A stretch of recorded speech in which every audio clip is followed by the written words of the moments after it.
Hi, Sumantra. Thanks a lot for the introduction. So I am a junior group leader at Center for Neuroscience, Indian Institute of Science. So first of all, thank you. I thank the organizers for giving me this opportunity to present our recent research work, where we have combined optogenetics with super resolution microscopy to understand the real-time nanoscale dynamics of HCN channels and live cells. And this was recently published in IISc Chemical Biology. So since this is a diverse crowd with, I suppose, many non-biologists, let me give a brief introduction or brief overview of the different aspects of this work. So secondary messenger signaling pathway has a very prominent role in evoking cellular response. It is unique and different from the direct gene regulation because it evokes a response very fast by amplification of signals. One such pathway is shown here, where you have a primary messenger which binds to a receptor and which activates many proteins, proteins called as G proteins. And these G proteins activates an enzyme called as adenylate cyclase. And this enzyme generates CAMP, which is a secondary messenger from ATP. And CAMP is involved in diverse signaling pathways. So you have a trigger which is initiating a cascade of response in diverse signaling pathways. So you have different effectors for CAMP, and what I will be concentrating on is the hyperpolarization activated cyclic nucleotide gated ion channels, or HCN channels.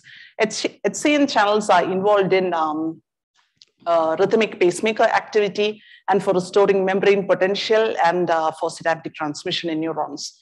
So HCN channels are composed of subunits, which can be 4 subunits, which can be identical or non-identical. And each of these subunits have 6 transmembrane domains, which contain a voltage sensing domain, pore region, which is permeable to both sodium and potassium ions, a cyclic nucleotide binding domain. And as understood from the name itself, they are voltage gated channels, which open at negative membrane potentials. So you have different combinations and conformations of these 4 subunits, which makes or which gives rise to the different isoforms of HCN. And what I am particularly interested in is HCN2, which has the highest affinity to CAMP. Now, assembly and disassembly of biomolecules have been shown to have a very prominent role in controlling or regulating cellular signaling. And the self-organization of these molecules, such as HCN2 has or HCN channels, have very predominant effect on controlling synaptic transmission because they are regulating the membrane potential. So nanoscale regulation of HCN channels in response to CAMP has never been studied. So this we have addressed by using a combination of optogenetics and super resolution microscopy. So for optogenetics, we have used a unique protein called as photoactivated adenyl cyclase, which has the possibility to combine dual properties. It has a light sensing domain called as BLUF, and it is sensitive to blue light. And that is coupled to the gated synthesis of CAMP using its adenyl cyclase homology domain or AC domain. So in effect, when you have this protein, you have the possibility to control the intracellular CAMP levels by controlling the blue light illumination. Now, since the molecular complexes that we are addressing is below the diffraction limit, I resorted to single molecule-based super resolution techniques. So, the 2 of those techniques are PALM or photoactivation localization microscopy and STORM, which is stochastic optical reconstruction microscopy. Here, what we do is that you have single molecules, which are it is a sparse subset of molecules which are illuminated at a certain time point, which is separated more than the diffraction limit. And you localize them so that you detect the centroids of these molecules, and thousands of images of these single molecules are acquired over time. And a superposition of their centroids creates the super resolved image, which gives you a spatial resolution of 30 to 50 nanometers. Now, detecting their centroids over time also give you the possibility to track these molecules over time, and you can also extract their diffusional properties like instantaneous diffusion coefficient and their mean square displacement or MSD, which gives an idea of the movement as well, whether they are involved in directed diffusion or whether it's a Brownian diffusion or it's a confined movement. Now, having these tools in hand, we tried to first characterize the photophysical properties of the different PARC variants, which were purified from different organisms. So PARC, as you know, is photoactivated adenylyl cyclase. So in order to understand how much CAMP is generated in the cell, we used a ratiometric sensor where we have a GFP or an MAPL, which is coupled to the PARC, along with the Flamingo, which is a sensor of CAMP. So this is a ratiometric sensor, which by which when we take the ratio of their intensities, we get an idea of the amount of CAMP which is generated in a cell.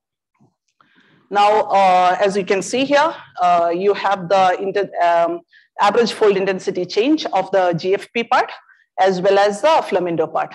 And when we stimulate the PARC, you can see that there is no change in the intensity of GFP irrespective of which PARC is photoactivated. But in the case of Flamingo, you can see that the one which is shown in red, which is called as the B PARC, generates the least amount of CAMP, which shows the least amount of average fold intensity change, whereas the one which is shown in blue, which is the NG PARC1, shows the maximum amount of change, average fold intensity change, or maximum amount of CAMP which is generated in the cell.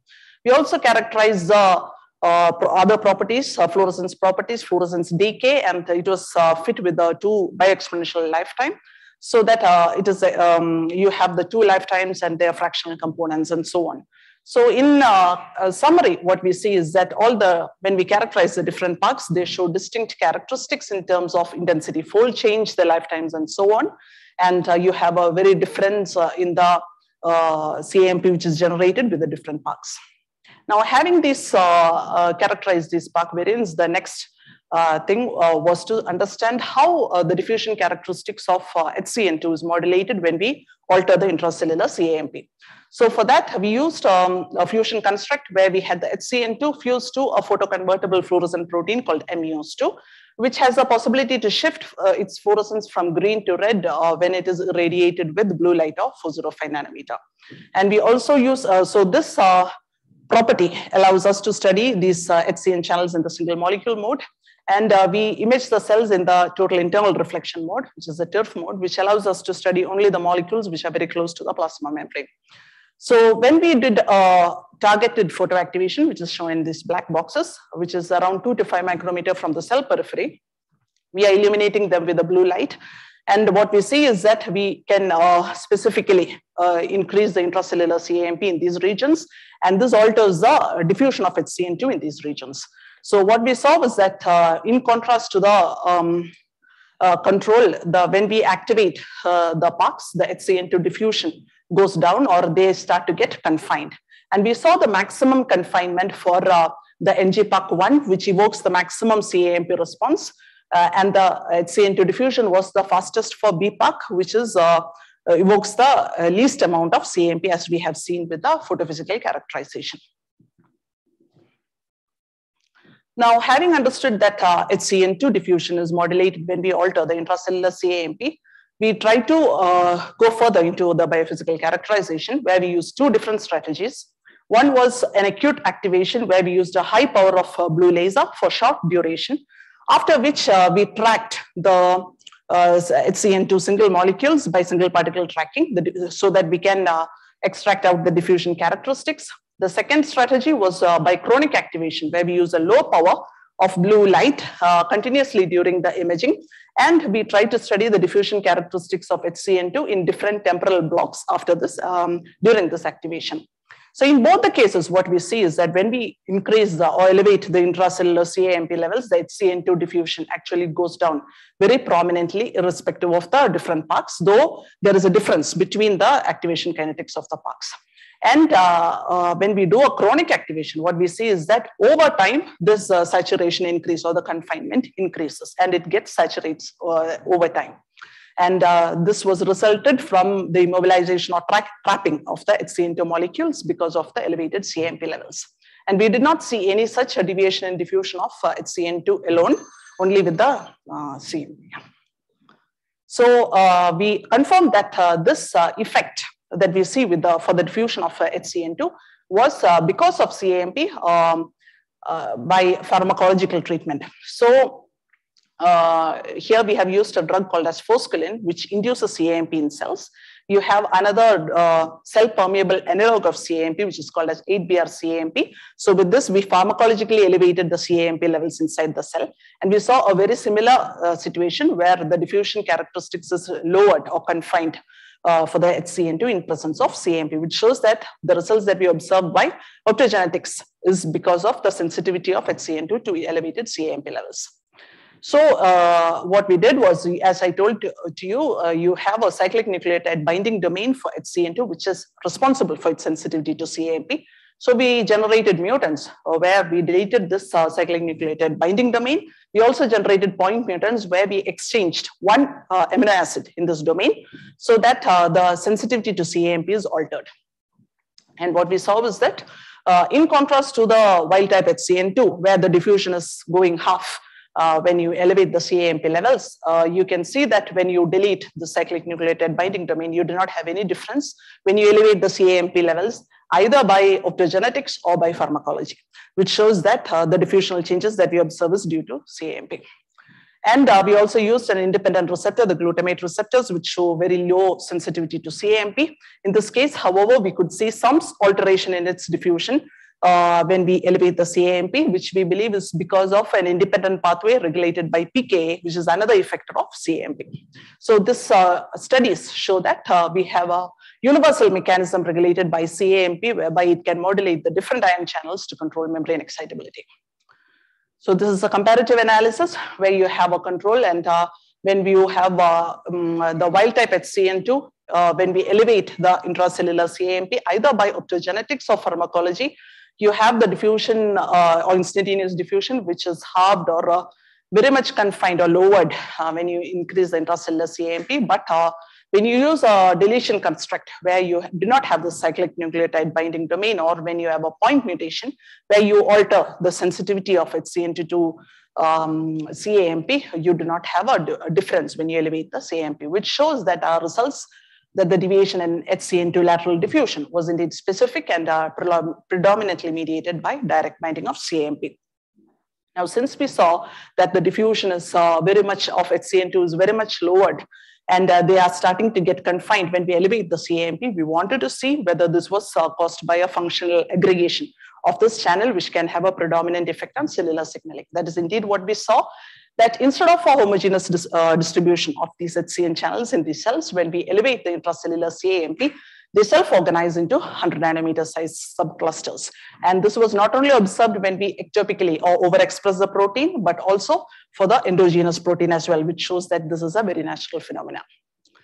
And so here we demonstrate a paradigm where we successfully use optogenetics and super resolution microscopy to deviate the physiochemical properties of a molecule of interest at nanometer resolution in live cells.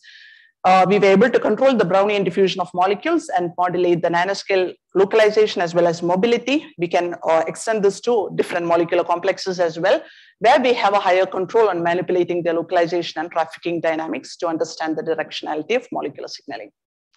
So this work was also included as a highlight in one of the topical collection of the journal, Analytical Methods in Chemical Biology. I thank everyone who was involved in this work as well as the funding organizations. Thank you for your attention. Thank you. So we have time for one question. Is there a question? Yeah, Pragya Satpathy. So why this HCN channels gets open up, like when you this gets aggregate? Like what caused them to opening of the channels? It is a voltage dependent channel. It is not the aggregation which is opening or closing. Okay, so it's like before the CMPs are present, before they aggregate there. So although you apply the bias, you do not see an opening, is it? Because whatever the picture I see, both you apply the bias. You apply bias there also, but the opening is not present. But when the CMPs come and aggregate, no. So when we alter the CAMP, the clusterization of HCN is getting altered.